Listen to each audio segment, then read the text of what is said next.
नमस्कार दोस्तों, स्वागत है आपका हमारे YouTube चैनल में। दोस्तों, ये जो पेपर है ये RO 2021 का ओरिजिनल पेपर है। तो आयोग के हिसाब से इसकी आंसर शीट आ गई है, सभी लोगों ने मिला लिया होगा। जो लोग भविष्य में तैयारी कर रहे हैं उनके लिए प्रश्न अति महत्वपूर्ण है। वो कोई भी कंपटीशन हो जिसमें हिंदी आती है, तो हिंदी का पेपर है, सेकेंड पेपर। तो इसमें पहला प्रश्न था, इनमें से प्रथम का विलोम बताना है।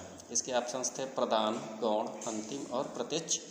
तो प्रथम का विलोम होता है अंतिम। So option is C, first one. अगला क्वेश्चन है, अनुरक्ति का विपरीतार्थक शब्द है। अनुरक्ति का होता है विरक्ति। So option C is correct for this question also. Option 3 था, आधुनिक का विलोम है। इसका जो आधुनिक का विलोम होता है वो होता है प्राचीन। ठीक है, C is the correct answer. Question number 4, गौरव का विपरीतार्थक शब्द है। तो गौरव का जो होता है वो होता है लाघव। So option B is the correct. बाकी जो थे तुम्हारे वो गलत थे।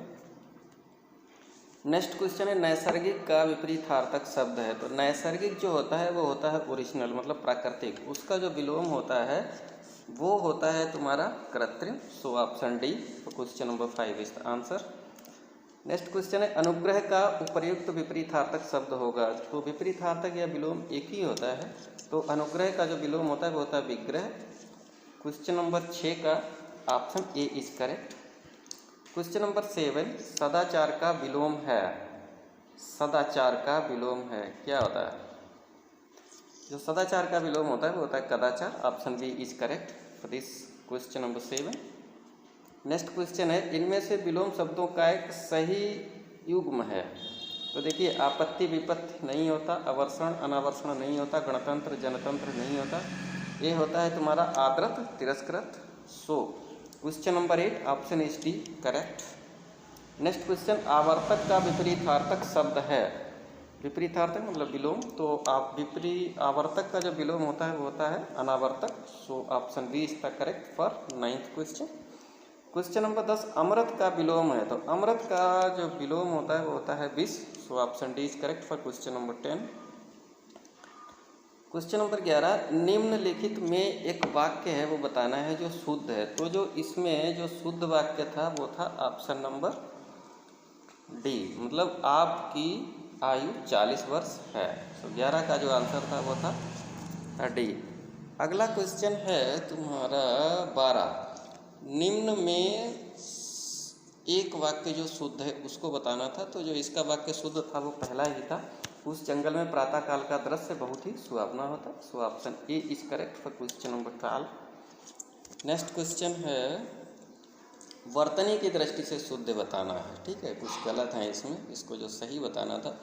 तो उसमें पूजनीय ऐसे नहीं लिखा जाता है, वो पूजनीय होता है। तत्कालिक नहीं होता है, तात्कालिक होता है। पैतृक नहीं पैतृक होता है। तो इसका जो क्वेश्चन नंबर 13 है, इसका जो आंसर है वो है सी, प्रामाणिक। सी इसका answer question number 13। Question number 14 है, निम्नलिखित में एक वाक्य जो शुद्ध है वो है कौन सा है? जो इसमें है उसका आंसर है सी, बिना टिकट यात्रा दंडनीय है। अगला क्वेश्चन है, निम्न में एक वर्तनी अशुद्ध है। अशुद्ध है, ठीक है, क्वेश्चन को ध्यान से पढ़िए, नहीं तो कभी कभी इसी में गलत हो जाता है। तो अशुद्ध है याज्ञवल्क्य की, ये गलत लिखा है। सो the option is A for question number 16। Sorry, question number 15 था वो। नेक्स्ट क्वेश्चन है 16, निम्न में एक वर्तनी शुद्ध है। तो जो शुद्ध है वो कवयत्री इसमें शुद्ध लिखा है। Option C is correct for question number 16। Next question है, इनमें से शुद्ध वर्तनी का शब्द है। इसमें भी शुद्ध वर्तनी पूछ रहे, तो अनुकूल इसमें दिया हुआ है। अगला प्रश्न है, शुद्ध वर्तनी वाला शब्द है, इसमें अधीन, ये सही है। क्वेश्चन इसका आंसर बी सही है, क्वेश्चन नंबर 18 का। क्वेश्चन नंबर 19, एक की वर्तनी शुद्ध है तो आधिकारिक शुद्ध है। Option number B is the correct. फिर है, वर्तनी की दृष्टि से शुद्ध वाक्य है। तो क्वेश्चन नंबर 20 का जो था वो था सी, मतलब परीक्षा, जो हमारे एडमिट कार्ड में लिखा था सहायक समीक्षा अधिकारी, तो वही वाली ये परीक्षा है। ठीक है, तो अगला क्वेश्चन नंबर है 21, वो कवि जो तात्कालिक कविता कर सके उसको आशु कवि कहते हैं। क्वेश्चन नंबर 21 का option D is correct.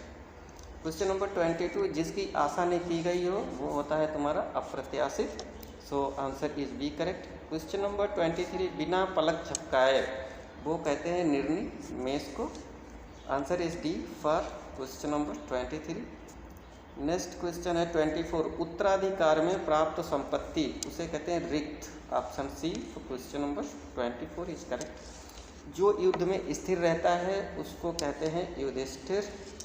Option C question number 25 is correct. Question number 26, कम बोलने वाला वाक्यांश के लिए एक शब्द। कम बोलने वाला मितभाषी होता है, बहुभाषी बहुत भाषाएं जानने वाला, मृदुभाषी जो मीठा बोलता हो, अभाषी जो न बोलता हो, जो भाषा ही नहीं बोल पाता है। ठीक है। क्वेश्चन नंबर है 27, जो तौला जा सके उसके लिए होता है परिमेय। जो ईश्वर में विश्वास रखता हो उसके लिए होता है आस्तिक, और जो न रखता हो नास्तिक। सब कुछ जानने वाले के लिए एक शब्द है, वो होता है सर्वज्ञ। Option C is correct for question number 29। Next question है, जो किसी विषय का ज्ञाता हो तो विशेष तो क्या होगा, वो तो विशेष हो गया ना, विशेष हो गया मतलब विशेषज्ञ हो गया। Option D for question number 30। 31, घोड़ा का उपयुक्त तत्सम शब्द है, तो इसका तत्सम शब्द होता है घोटक। Option B is correct question number 31। Question number 32, गोधूम का तद्भव। गोधूम कहते हैं भैया गेहूं को, और एक संस्कृत शब्द है, so option C is correct for 32। 33 है, निम्नलिखित में तत्सम शब्द है। देखिए ये थोड़ा कठिन था, और जो इसका आंसर था वो था तुम्हारा पंक्ति 33 का ए, है ना। नेक्स्ट क्वेश्चन इज 34, करपट का तद्भव शब्द है। जो करपट है ये होता है कपड़े का। करपट संस्कृत में कहते हैं कपड़े को, तो इसका जो आंसर है वो डी इसका आंसर। नेक्स्ट क्वेश्चन है, निम्नलिखित शब्दों में से तत्सम शब्द है। तो तत्सम शब्द जो संस्कृत शब्द होते हैं, तो यौवन, यौवन को हिंदी में कहते हैं जौ। ठीक है, तो यौवन जो है ये तुम्हारा तत्सम शब्द हो गया। नेक्स्ट क्वेश्चन है, निम्नलिखित में से तद्भव शब्द चुनिए। तो तद्भव शब्द इसमें जो आंसर थे वो थे तुम्हारे बलवान था, बांझ था, चमचा था और आसमान। जो इसका तद्भव शब्द है इसमें वो है बांझ। Option B is correct. ठीक है, फॉर क्वेश्चन नंबर 36। और इस सीरीज ए की मैं बात कर रहा हूँ, सीरीज ए। ठीक है। क्वेश्चन नंबर 37, चौथा का तत्सम शब्द है। चौथा को तत्सम जो होता है उसका वो होता है चतुर्थ। Option D is correct for question number 37। अगला प्रश्न है, निम्नलिखित में से तद्भव शब्द है। तो तद्भव शब्द जो है इसमें गयंध है। Option B is correct question number 38। और आयोग के अनुसार इसका जो है उत्तर है, निम्नलिखित में हस्ती किस शब्द का तत्सम रूप है। तो हस्ती कहते हैं हाथी को, संस्कृत में हाथी संस्कृत है और हाथी हम उसको कहते हैं। हस्ती हमारा संस्कृत है और हाथी जो है ये हिंदी शब्द है। निम्नलिखित में से तद्भव शब्द है। तद्भव जो दाढ़ी था ये तुम्हारा तत्सम था। Option is D for question number 40। दाढ़ी इसमें तद्भव शब्द है, बाकी जो है इसमें तत्सम है। क्वेश्चन नंबर 41, पांडु शब्द विशेषण की दृष्टि से। देखिए पांडु जो है विशेषण और विशेष से दोनों शब्द है, दोनों है। सो 41 का option C is correct. Next question है, कोई आदमी आया है वाक्य में प्रयुक्त विशेषण है, तो ये होता है अनिश्चयवाचक, है ना। 42 का ए इज द आंसर। नेक्स्ट है 43, 100 गुना लंबा में विशेषण का कौन सा भेद है। तो 100 गुना, जहाँ पे गुना गुनी हो जाए वो होता है तुम्हारा आवृत्ति वाचक। 43 का सी इज द आंसर। नेक्स्ट है, प्रयागराज में 10वां व्यक्ति कोरोना पीड़ित है। 10वां क्या होगा, क्रम हो गया ना भाई, 1 2 3 4, तो क्रमवाचक हो गया। Option B is correct for question number 44। अगला है, इनमें से खेलना शब्द से बना विशेषण है। तो खेलना से क्या बना भैया, खिलाड़ी। Option C is correct for question number 45। 46 है, निम्नलिखित में से एक शब्द विशेषण नहीं है। तो अचंड है, अकूत है और अकर्ण है। तो जो इसमें अचार है वो विशेषण नहीं है। So question number 46 answer is B, achar is the correct answer. Question number 47, Pratap Singh का घोड़ा काला है। तो इनमें काला शब्द क्या है। देखिए इसमें जो घोड़ा है ये तुम्हारा हो गया विशेष, और काला क्या हुआ विशेषण। तो जो अगर घोड़े से पहले काला होता तो हो जाता है विशेष से विशेषण, तब आंसर होता। लेकिन ये बाद में एक्चुअली तो क्या होगा, ये विधेय विशेषण। क्वेश्चन नंबर 48, एक वाक्य में विशेषण अशुद्ध है, वो कौन है? वो है सुंदर लड़की। Option A is correct for question number 48। Question number 49, जिसकी विशेषता बताई जाए उसे कहते हैं, विशेष से कहते हैं, ये इसकी परिभाषा ही होती है। क्वेश्चन नंबर 50, निम्नलिखित में विशेष से शब्द है, तो विशेष से शब्द जो है तुम्हारा वो है मानस। Option D is correct question number 50। Question number 51, चोर का पर्यायवाची शब्द है। देखिए इसका खनक है, दूसर है, उदक है, थलचर है। इस क्वेश्चन पे मतलब डाउट है, लेकिन इसका जो आयोग ने आंसर माना वो खनक है। ऑप्शन ए इज तक करेक्ट। नेक्स्ट क्वेश्चन है 52, बिजली का पर्यायवाची होता है दामिनी। ठीक है। चंद्रहास का पर्यायवाची तलवार को कहते हैं। इनमें से वसुधा का पर्यायवाची, जो वसुधा होता है उसका पर्यायवाची है विपुला, और वसुधा किसे कहते हैं? पृथ्वी को।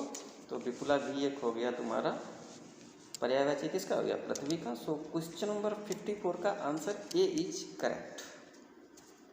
अगला प्रश्न है 55, हुतासन पर्यायवाची शब्द है, तो हुतासन है ये तुम्हारा अग्नि का होता है, अग्नि आग को भी कहते हैं। निम्नलिखित विकल्पों में से चंचरीक शब्द का पर्यायवाची शब्द है। चंचरीक जो है वो भ्रमर मतलब भौरा का जो है वो पर्यायवाची शब्द होता है। सो 56 का 20 का आंसर। ठीक है। फिर है क्वेश्चन नंबर 57, तिमिर का पर्यायवाची शब्द है। तिमिर माने उजाला होता है, तो उजाले तिमिर भी अंधकार ही होता है, तो ये तिमिर का पर्यायवाची है अंधकार। ठीक है, अंधकार। जीव का पर्यायवाची होता है रसना। ठीक है, option B is correct for question number 58।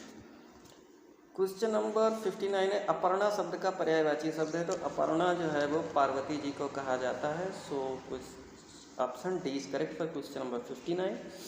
Question number 60, निम्नलिखित में पृथ्वी का पर्यायवाची शब्द नहीं है, तो इला, अचला, अवनी ये जो है पृथ्वी के पर्यायवाची हैं, लेकिन अचल नहीं है। अचल किसे कहते हैं? जो चल न सके।